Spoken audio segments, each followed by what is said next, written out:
The popularization of electric cars is driving a revolution in the automotive sector. In 2010, electric vehicles represented a minuscule share of 0.01% in global car sales. However, this reality changed dramatically, reaching 14% of sales in the last year, and the trend is expected to continue growing.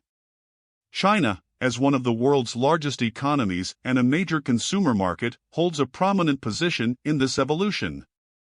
According to data from the International Energy Agency, in 2022, China was responsible for an impressive 60% of global electric car sales. Today, more than half of all electric vehicles in the world are in circulation on Chinese roads, at least in theory. Recently, photos and videos have gone viral on the internet, showing thousands of abandoned electric cars in empty lots, which are being dubbed car cemeteries. These vehicles appear to be in good condition, with some having only a few kilometers on the odometer. In light of this situation, pertinent questions arise. Why is China investing so much in the production of electric cars? And, more intriguingly, why are so many of them being left abandoned in empty lots across the country? The answer to the first question lies in China's smart strategy. Previously, Chinese car manufacturers were discredited, producing cars of inferior quality compared to their Japanese, American, and German competitors. However, with the advent of electric cars, all companies started on equal footing, enabling the emergence of competitive Chinese companies in the market. Additionally, investing in electric vehicles presented an opportunity for China to reduce its external dependency on oil and meet its environmental goals. As a result, the Chinese government decided to offer significant incentives to companies and consumers, starting in 2009, to promote the development of electric cars. In total, the government has invested around $60 billion in subsidies for buyers and investments in companies. These measures transformed the Chinese electric car industry into a giant in the sector. Out of the top 25 companies in this segment, 15 are from China, including well-known companies like the global sales leader, BYD. The growing popularity of electric and hybrid vehicles has been compared to the rise of the famous Tesla brand. Chinese automakers like Chery and GWM have also entered the promising electric vehicle market, driven not only by government financial assistance but also by legal incentives. In some cities, such as Beijing, only electric vehicles are allowed in the city center, while registering a traditional vehicle in places like Shanghai can cost up to $12,000, whereas registering an electric car is free. Moreover, the government has announced plans to phase out the sale of fossil fuel-powered cars by 2035.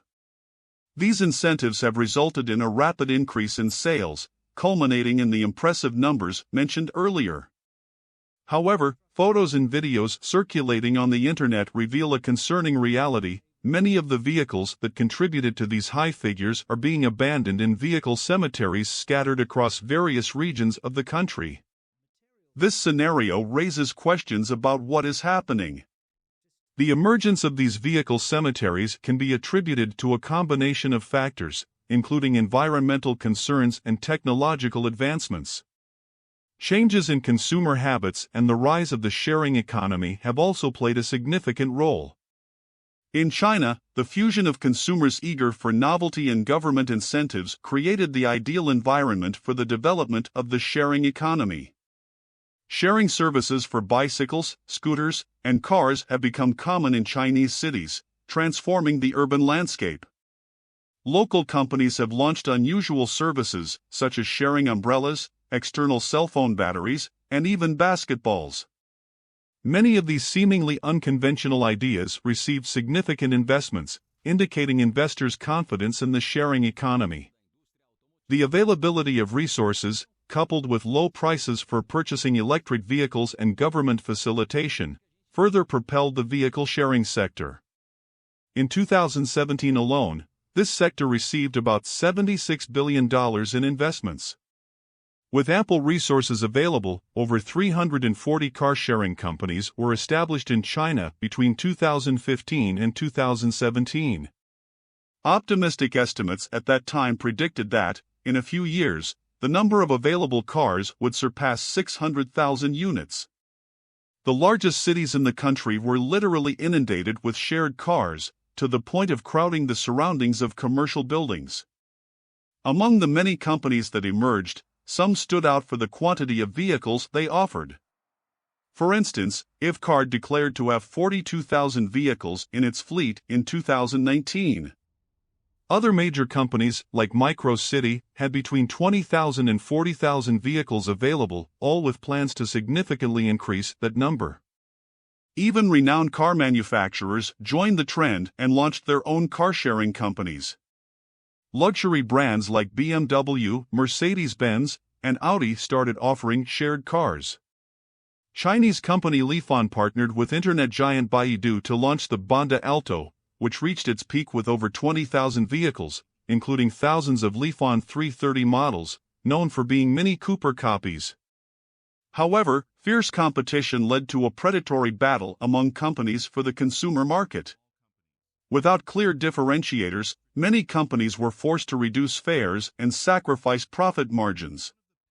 Initially, being a novelty, many consumers were curious and eager to try the service, creating a false sense of high demand. Nevertheless, over time, this demand significantly decreased.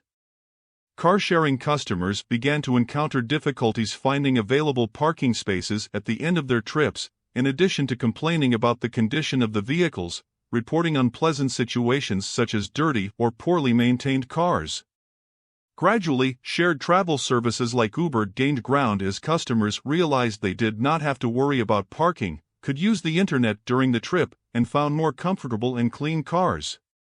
The pandemic and strict lockdowns imposed by the Chinese government were the final blow for many of these companies. Unable to deliver the expected returns, they alienated investors and neglected vehicle maintenance, further driving away customers. Many electric cars are being placed in vacant lots, giving rise to real car graveyards in several cities in China. For instance, Panda Auto declared bankruptcy in 2021, leaving thousands of vehicles exposed to the elements and deteriorating rapidly in a lot in the city of Shanking. The more than 4 million users who had deposited money as a guarantee on the platform did not have their funds returned. Another company, Microcity, faced similar problems.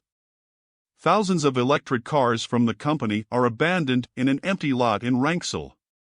Although the company claims that these vehicles are in use, some reports found a lack of availability to rent a car near the depot. In Zembu, another car graveyard was found with thousands of electric vehicles parked alongside a river. Interestingly, this situation is not new in China. In the past, a similar fate befell shared bicycles, which ended up abandoned in various empty lots across the country.